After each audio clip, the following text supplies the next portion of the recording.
I started a petition 2 months ago wanting Victorian Premier Daniel Andrews to be formally investigated by ASIO for his dealing with the Chinese Communist Party regarding the Belt and Road involvement. We have since collected more than 15,000 signatures. It really shows that Australians are deeply concerned about the influence of the totalitarian Chinese communist regime in Australia. As a South Australian with a Hong Kong background, sadly, both my beloved country, Australia and Hong Kong, are under attack by the Chinese Communist Party. I now refer them as CCP, kind of a mouthful. I know just too well about the criminal Chinese Communist regime and its intention to suppress human rights and exercise global oppression. Personally, I don't think Australians understand the sort of country they are dealing with. No one should be under any illusions about the objective of the Chinese Communist Party leadership. It is long-term systematic infiltration of social organizations, media and government.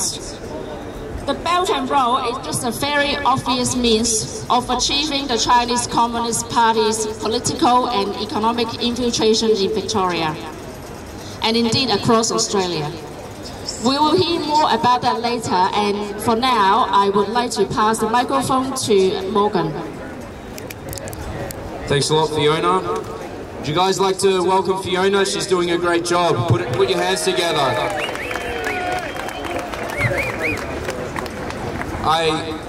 Not all that long ago, I came across a petition online calling for our Premier Daniel Andrews to be looked into, and I realised that the author of this petition was from South Australia.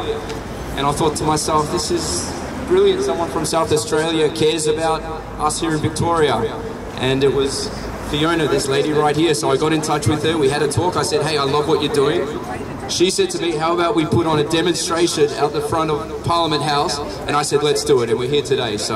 And I just want to thank everyone for being here.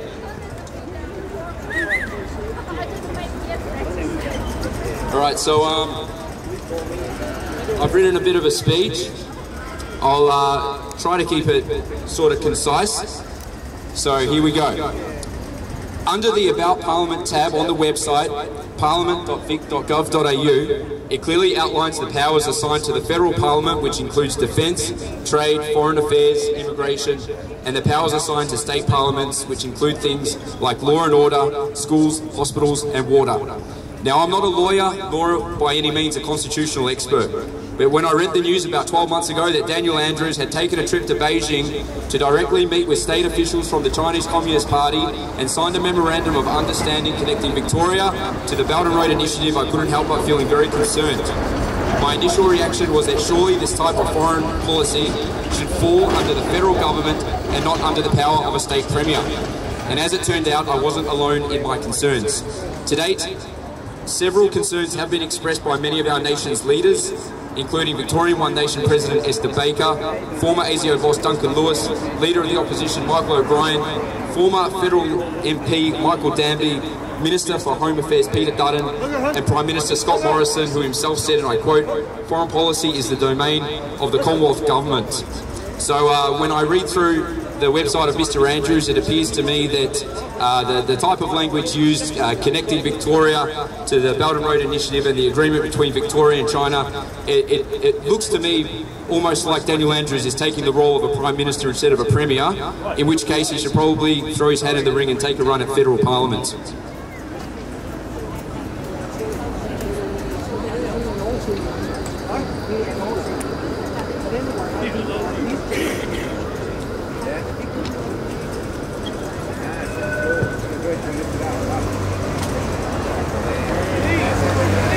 Okay, without further ado, guys, I'm going to introduce our first speaker. He is a member of the Victorian Parliament, and we're very grateful for him being here today. Please put your hands together for Bernie Finn.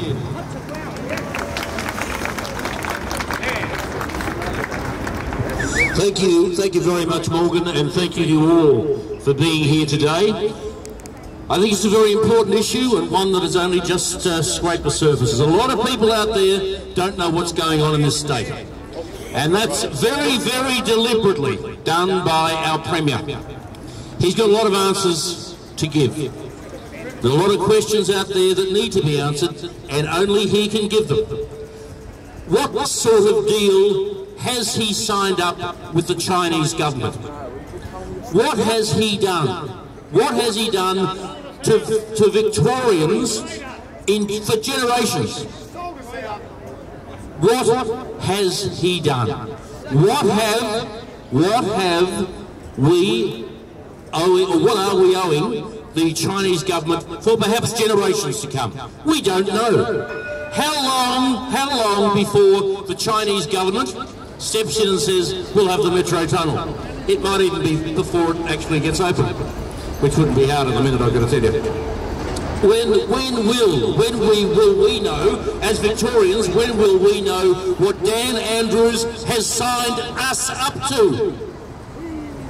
He won't tell us, and I think we have to demand, every day, we have to demand that he tell us. He has to tell us. It's only fair, it's only reasonable, and it's only the right thing to do. Now, there are some things that we don't know. There are some things that we do know. We do know that China is no friend of Australia.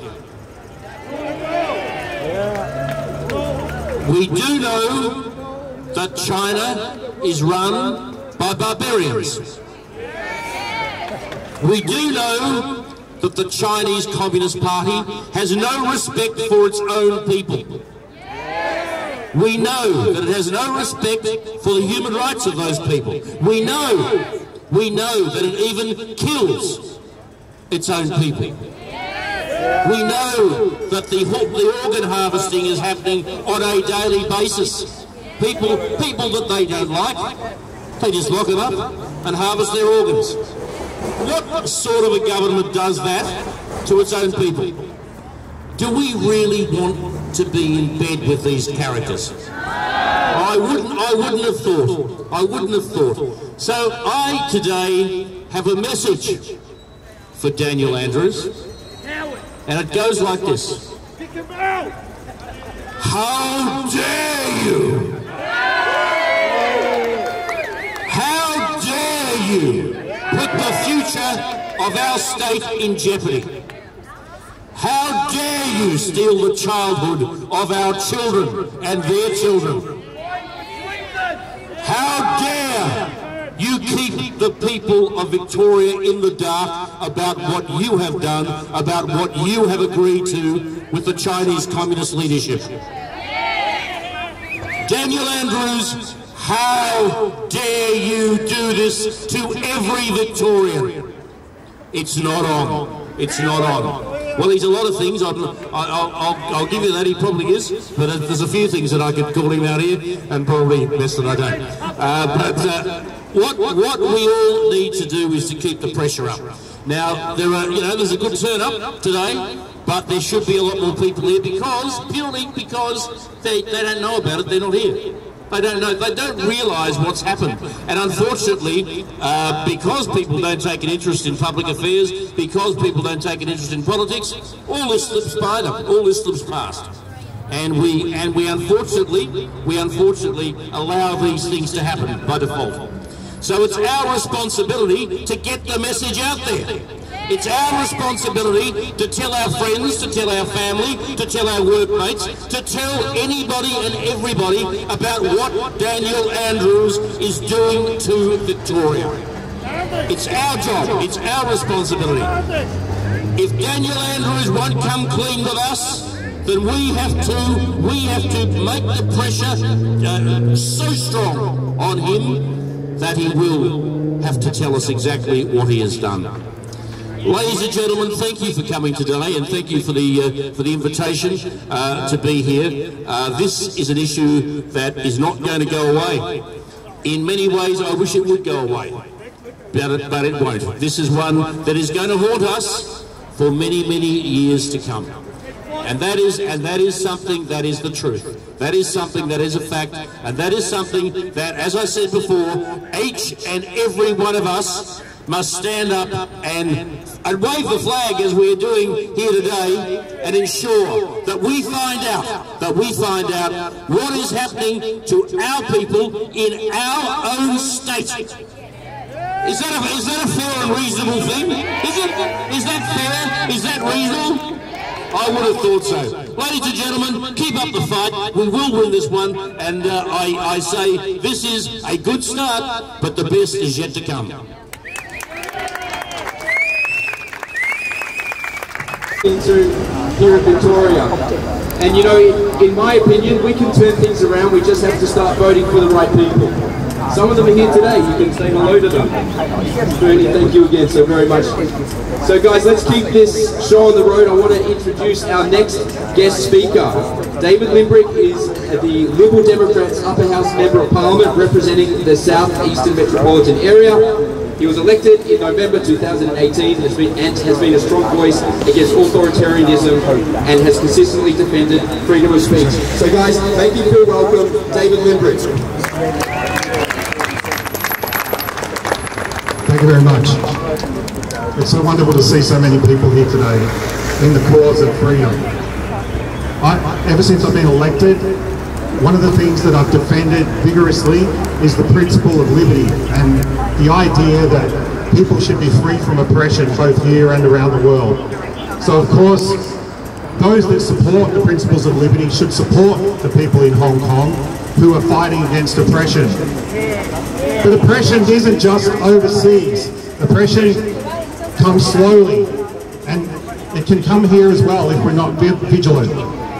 And so one of the things that's been concerning lots of people is the Victorian government signing up to the Belt and Road Initiative. When my party asked the government about this, we got a response saying, there was a comment made, well, don't you people support free trade? And it's true, I'm a very big supporter of free trade. But let me be very clear, a deal with the Chinese Communist Party has nothing to do with free trade.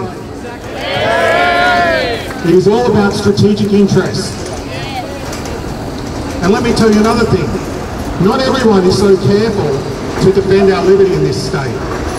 I'll give you an example. Only in the last week of Parliament, the government passed a law that was so careless with our liberty. This was to do with freedom of speech. They were worried about naughty things on the side of vans. And do you know what they did? They wanted to censor them. So they handed over the power of censorship to a private organisation. On the board of this organisation are foreign multinational companies, such as McDonald's and Toyota. What do you think is to stop a company like Huawei getting on the board of that company, on the board of this organisation, and having a say in censorship in this state? Who wants Huawei to have a hand in censorship in Australia? No one. They were so careless. And why did they do it? Why did they implement this? To protect us from naughty words on vans. Can you believe it? Can you believe it? It's impossible to believe. And this is just an example. There's been examples like this all year where they've carelessly brought in these things that interfere with our liberty and have all sorts of consequences in the future that we don't yet know about. This is a very, very dangerous time. So I would ask everyone to always think about, you know, what are the things that the government is doing to attack our liberty and how can we defend it? I think it's wonderful that there's so many people here today. I think this is just the start. This is an issue that we will have to stay on for a very long time. But it's great to see that there's so many voices here speaking out in support of freedom, against authoritarianism, and I wish everyone the best and thank you very much.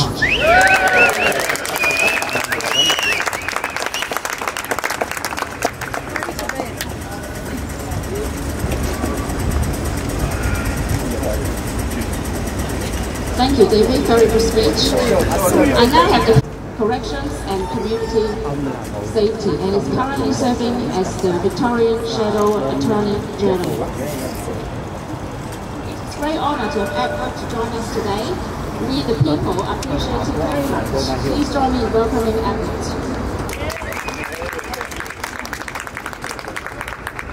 Thanks very much, Fiona, and can I say to you and Morgan and everyone here, congratulations on putting this demonstration on, for turning up today for making our voice heard.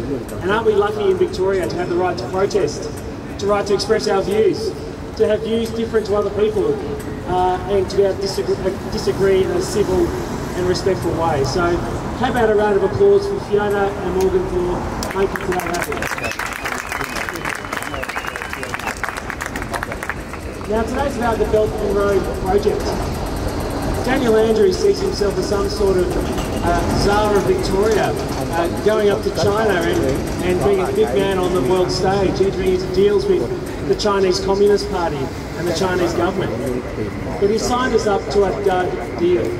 He signed us up to a dud deal. The deal that Daniel Andrews has signed guarantees Chinese companies access to Victorian infrastructure projects. And what do we get in return? What do we get in return? Nothing. Nothing. We get a deal that maybe the Chinese government will look at something or think about something. They guarantee nothing. Daniel Andrews has been played like a violin, played like a fiddle by the Communist Party in China. This is an absolute dud deal.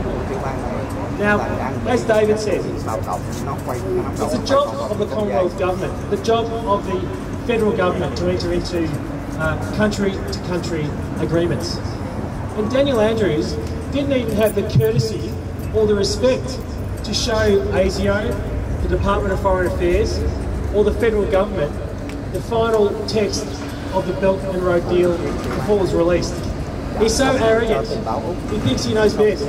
He's so arrogant he went and signed up to a deal despite the concerns of so many. And Scott Morrison has expressed concerns about this deal. Now Daniel Andrews in talking about the Belt and Road has talked about creating jobs. And I support free trade, I support jobs, creating jobs by trading with other countries. But only a fool would think the Belt and Road is only about jobs. It's a strategic document. It's about strategic leverage for the Chinese government. And we've seen that already.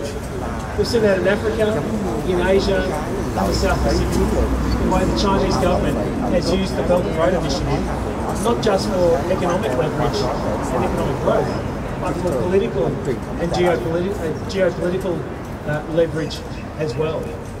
So this is a deal that Daniel Andrews has signed us up to. A deal that should have been negotiated by the federal government, not by the state government. And it's a dud deal. A dud deal for Victoria. Now while I'm here, I just want to express my solidarity and support for the protesters in Hong Kong. They are showing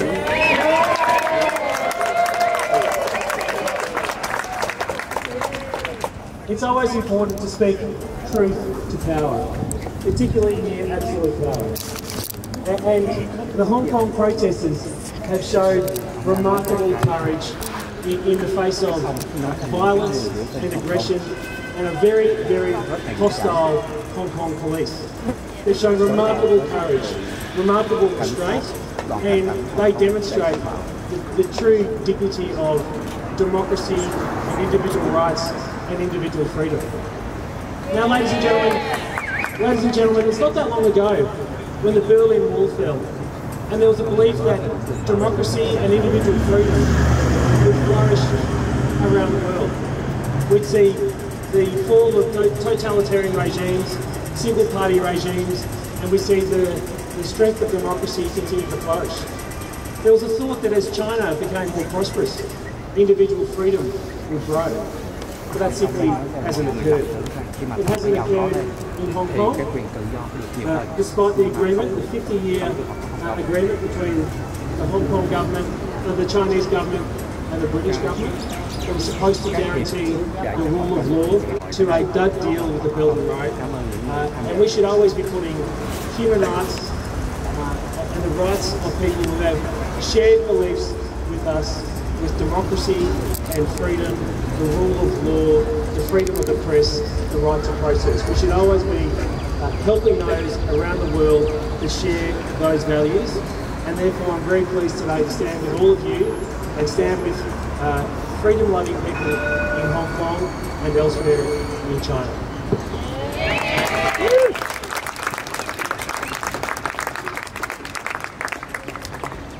Thank you so much.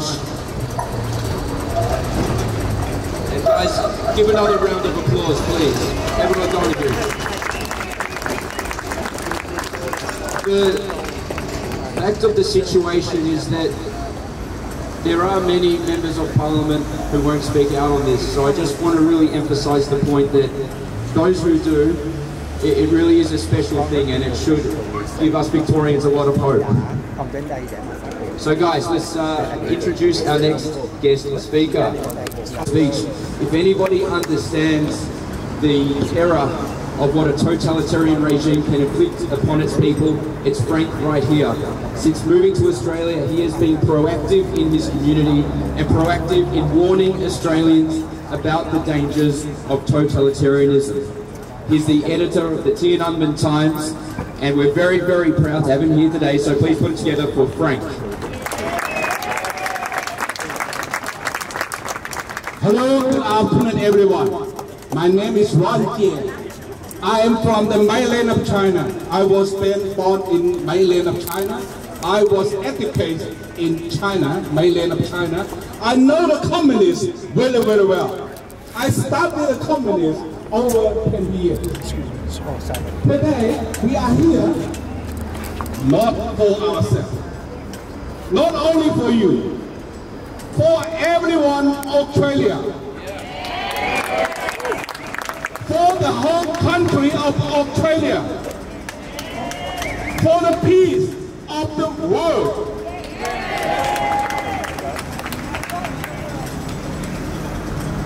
The Premier Daniel Andrew signed the initial of One Belt, One Road in Beijing with the communist regime. We don't want the communists to come to Australia. The communist regime in the past 70 years, the Communist Party doesn't give the freedom to all the people in China. They persecuted the political dissidents, the religious practitioners, and the human rights lawyers into the cell.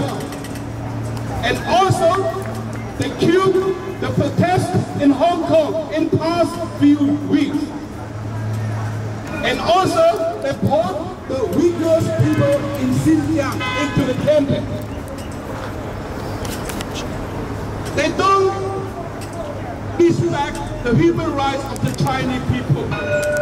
They abuse the human rights of the Chinese people. Do you believe the communist regime can be good for Australia? No! Do you believe the communist regime can do the favor for Australia? No! Absolutely no! The communist regime, they just want to do the One Belt, One Road through the economy cooperation to export their corruption, their dictatorship culture to Australia, to damage, to destroy the fair and democratic system in Australia. 2 weeks ago, the Parliament of the United States passed the Act on the human rights and democracy on Hong Kong and the human rights on Uyghurs in Xinjiang. Anyone remember what did the spokeswoman of the communist regime say? He said, the United States, please don't forget the 11th September. It means they are cooperate with the terrorists in the world. One road with the communist regime. Is that right? Stop Daniel Andrew. Step down Daniel Andrew. We don't want the communist influence in Australia. For the safety of Australia, we have to stand up and say no. No one world, one road. Block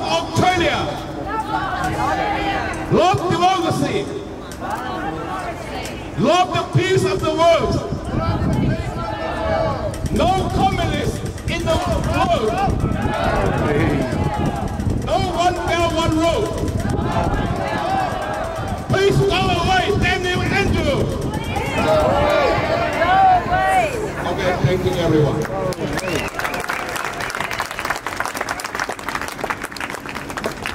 Money into both sides of Australian politics, and that is all directed to buying influence. And Australia's involvement in the One Belt, One Road initiative, or the Andrews government's involvement, has to be seen in that light. It is not an isolated incident of a government simply deciding to participate in an international humanitarian enterprise. This is part of China's foreign policy. They are using their enormous economic influence to be able to buy political influence.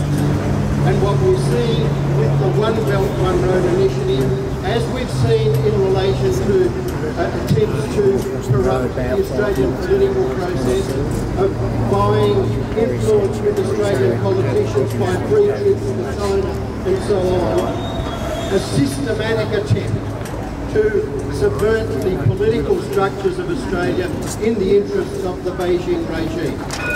Having said that, I also want to say that with regard to the people of China, our view within China or outside to suppress them and if necessary to kill them. And what we want to do is to say we do not want Victoria to be enlisted in this project.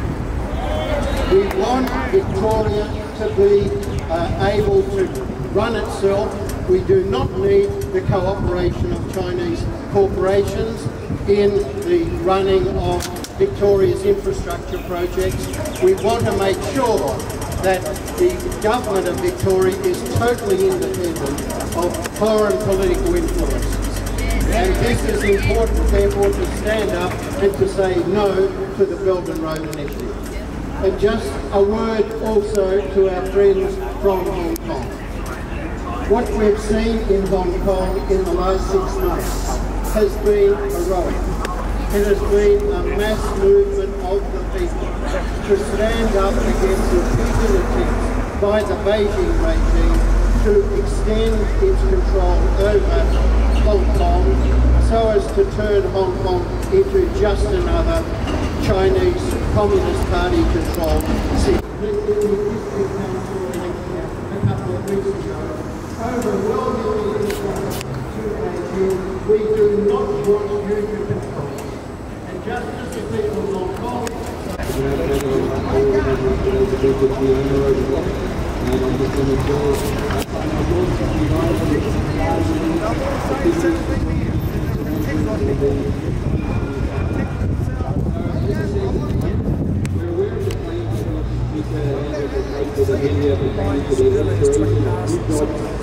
international opportunities for Victorian firms. But we've yet to see, and we've seen these websites. I think Victorians have a right to know. We don't know anything. We don't know the interest rates of Victoria. We don't know which side of the country or where they're from.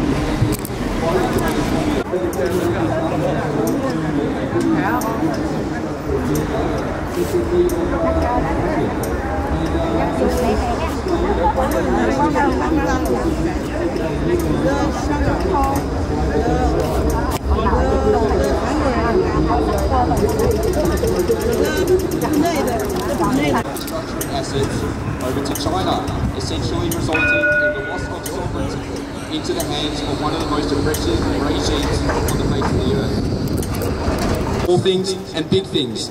They've lied about the global scale theft of intellectual property. They lied about leaving Hong Kong untouched for 50 years, the existence of mass incarceration centres for prisoners of conscience, and we all know what's going on in these places. They lied about bugging the African Union headquarters with spy technology, and President Xi lied to the entire world when he denied China's intention to militarise the South China Sea. So you've got to ask yourself the question, can we really take Daniel Andrews' words at face value when he tells us that China is giving Victoria a good deal?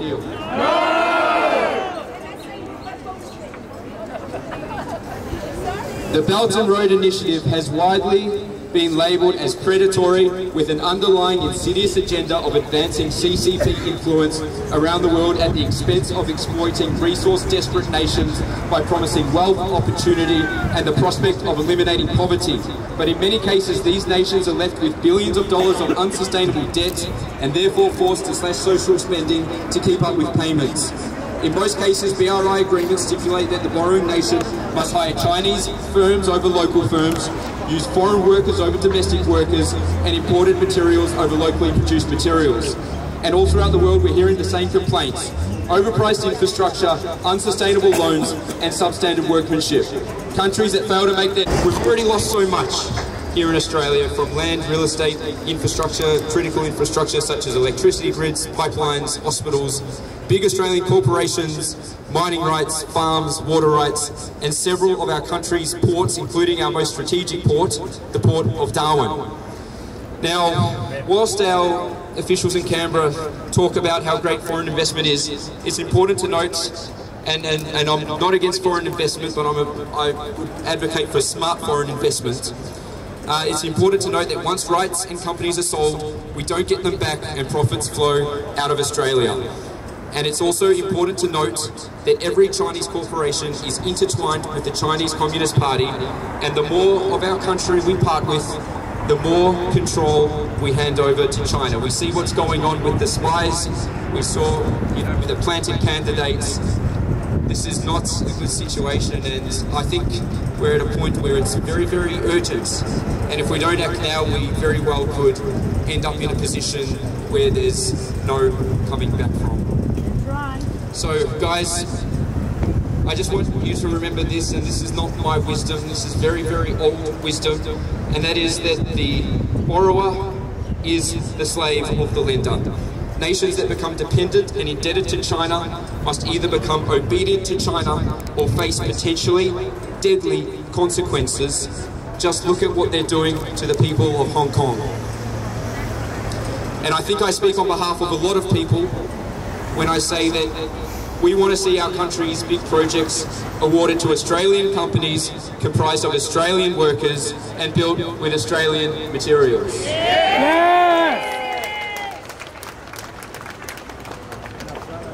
The fight is far from over, and I think we can all agree that Australia is worth fighting for.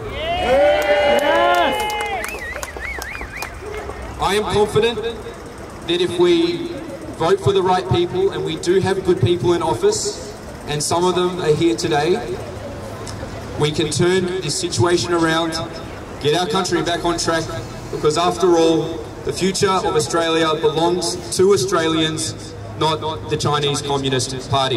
Thank you.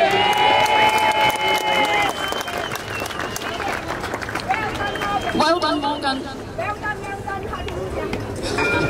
Very good speech.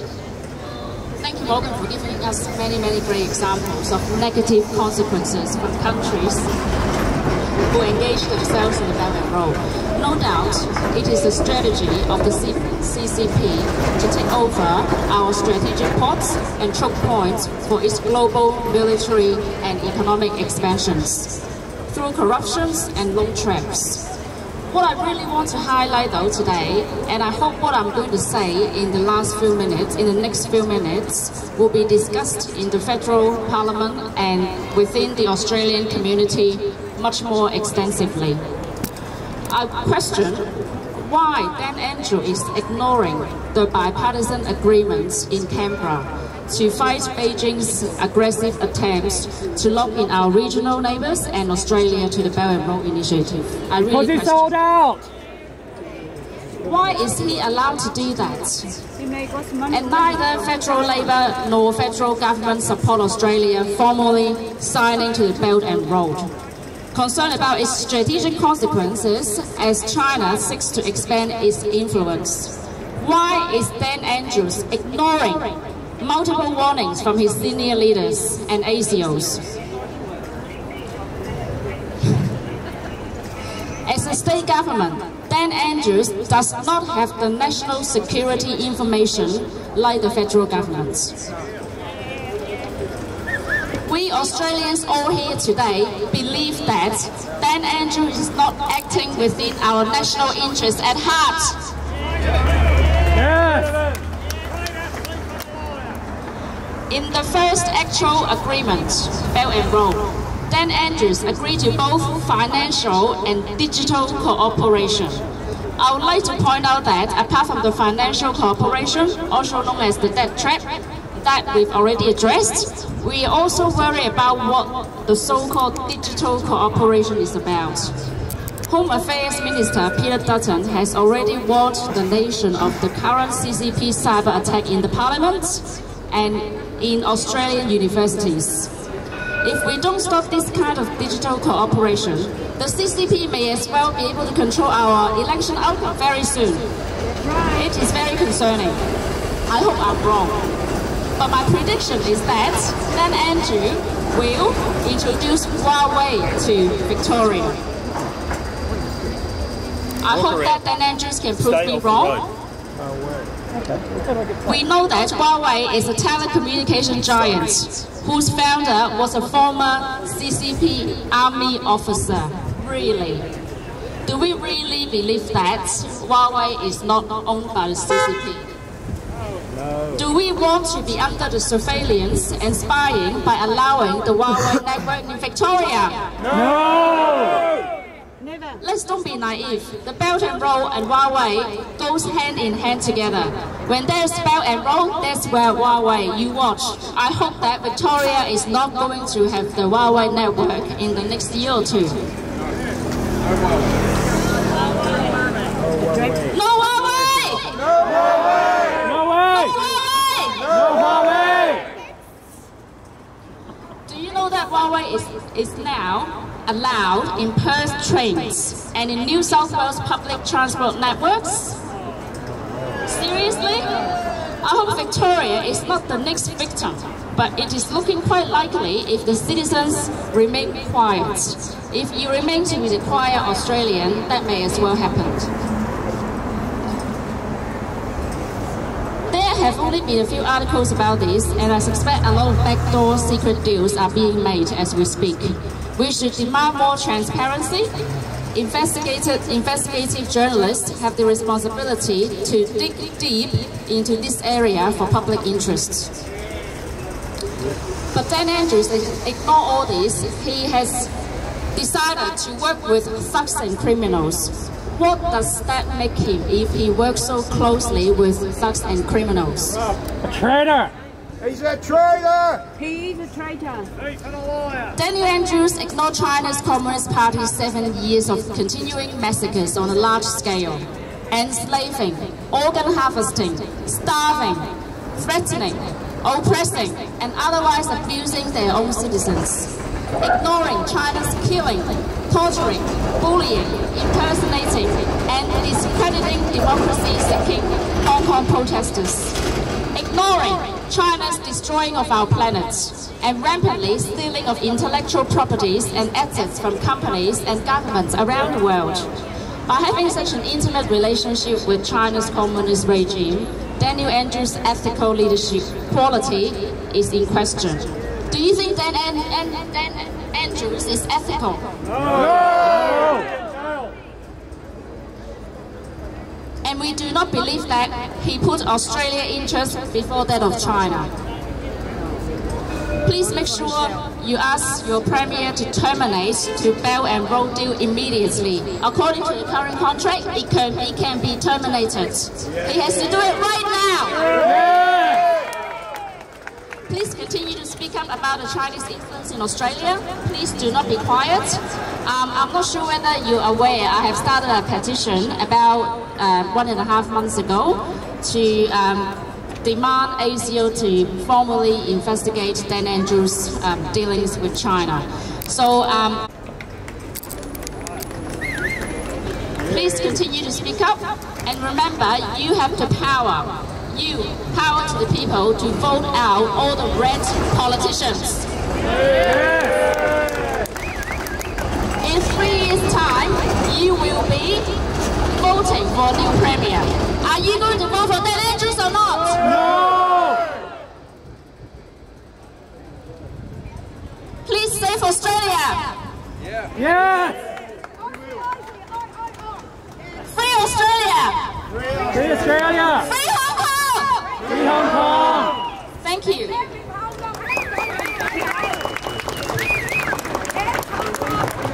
Guys, put it together for Fiona. It's not easy. You know, this is really a thing of beauty. Fiona being in Australia for 15 years from Hong Kong, and now seeing the tragedies unleashed upon the people of Hong Kong, and now putting herself in the firing line to warn everybody in this country. That is a tremendous thing. Can we agree? That's amazing. Really, I'm absolutely lost for words. And Fiona raised a really good point. And you know, as Victorians, we need to take responsibility for the results of the last election. But I think next election we also need to take responsibility and get him out of here. Alright guys, I want to introduce our next speaker. In my opinion, he's really one of the most important voices for the advocacy of democracy in our country. His experiences throughout his life and his background really do tell a very sad story about what totalitarian regimes can do to a country. And he's been outspoken ever since coming to Australia. His name is Bon Nguyen. He is the president of the Vietnamese community in Australia, and I'm proud to announce him right now. Thank you, Bon. Thank you, Morgan. Thank you, Fiona. Congratulations on organizing such a significant event. Can I first acknowledge the traditional owner of the land and pay my respect to both the eras past and present? Can I acknowledge the parliamentarians who are here with us today?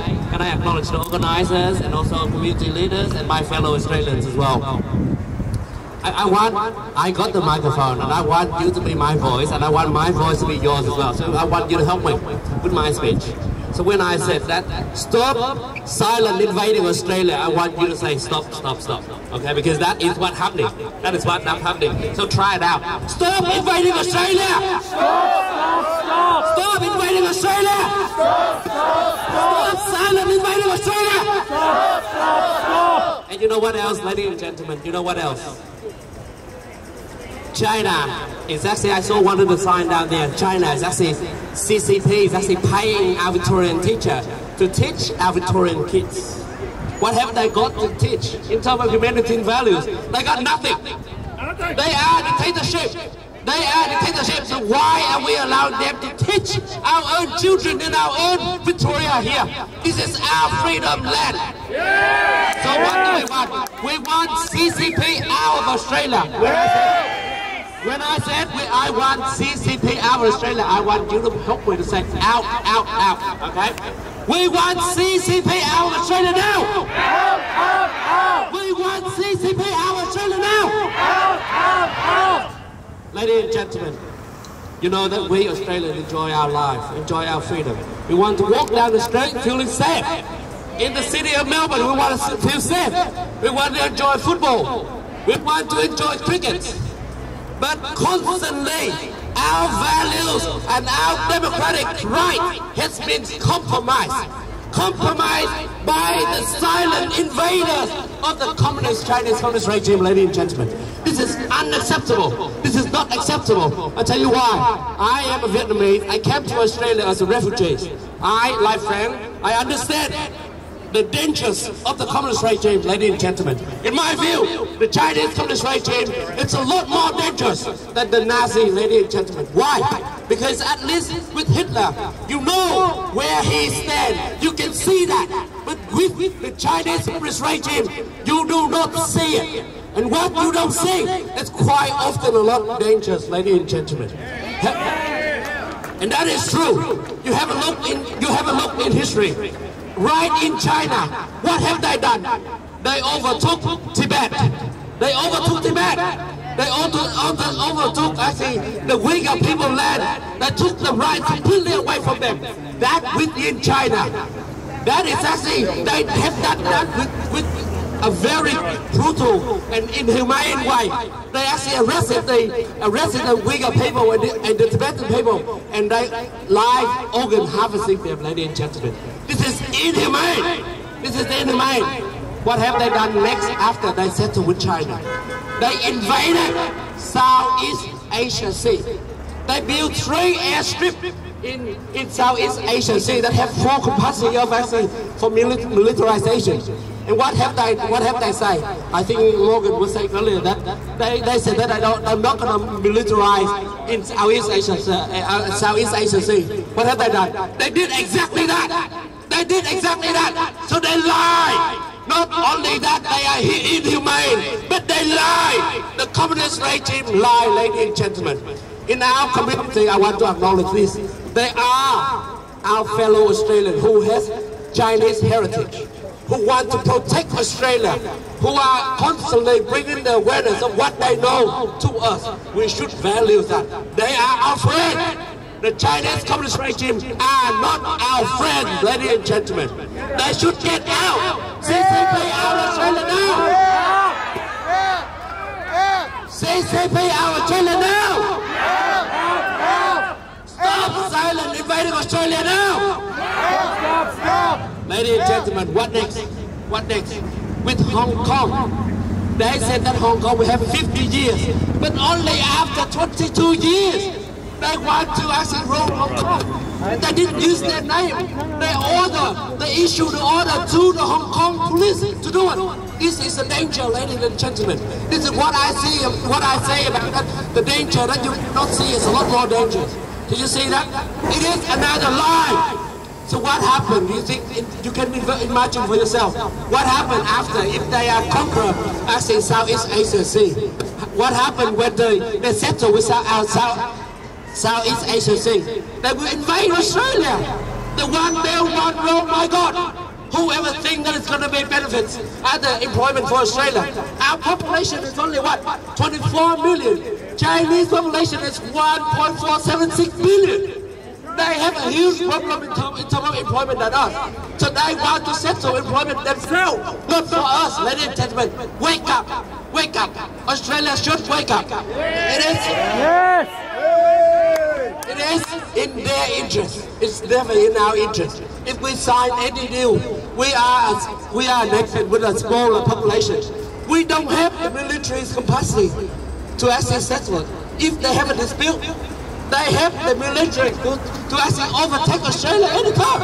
I'm not suggesting that at the moment, but it would be very naive to think if they're not thinking that, ladies and gentlemen.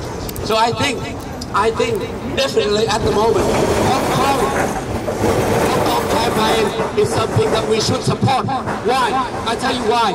Because that would diversify the focus attention from the Chinese government onto Hong Kong. So we should stand side by side with our Hong Kong friends and support them. Not only that, we should stand by side with our Uyghur friends, our Tibetan friends, and we should form a coalition, and we should have a stronger voice in terms of that, ladies and gentlemen. Enough is enough. I should call on all Australian government, state, federal, and all state to not sign any BRI initiative with Chinese at all. That is a dangerous move. That is a move that's selling Australia. So I actually join with me and call for stop invading Australia now.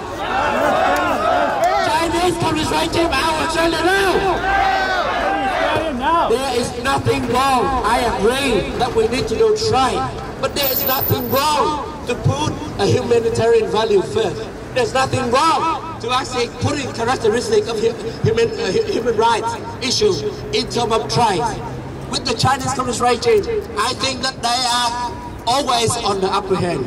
And us Australians, and I am your fellow Australian, I want to protect Australia, but in order to protect Australia, I need to be able to stand with you, and I want you to stand with us as well. This is the only way that we protect Australia.